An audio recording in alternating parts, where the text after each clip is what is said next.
अस्सलाम वालेकुम नाज़रीन, साहिल न्यूज़ से ख़बर जो सिलसिलो जारी है। हिन वक़्तु तव्हांखे ब्रेकिंग न्यूज़ ॾींदासीं। ॻाढ़ो शहर खां दांदारी लॻ कचे जे ॻोठ वली मामद बिजार पोटा जत में सिंधु दरिया जे कप ते कपिड़ा धोईंदे पेर स्लिप थियण जे नतीजे में हिक ॿिए खे बचाईंदे 4 औरतुनि समेत हिकु ॿारड़ी ॿुॾी फौत थी वई आहे। इंतहाई अफ़सोसनाक ख़बर खां तव्हांखे आगाह करे रहिया आहियूं।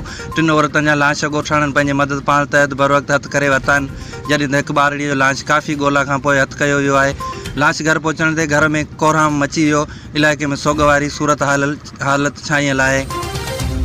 इंतहाई अफ़सोसनाक ख़बर खां नाज़रीन तव्हांखे आगाह करे रहिया आहियूं त दांदारी लॻ कचे जे ॻोठ वली मामद बिजार पोटा जे जत में सिंधु दरिया जे कप ते कपिड़ा धोईंदे पेर स्लिप थियण जे नतीजे में हिक ॿिए खे बचाईंदे 4 औरतुनि समेत हिकु ॿारड़ो ॿुॾी फौत थी वियो आहे। रिपोर्टर कादिर ओस्मान खलीफ़ो, साहिल न्यूज़ नेटवर्क, ॻाढ़ो।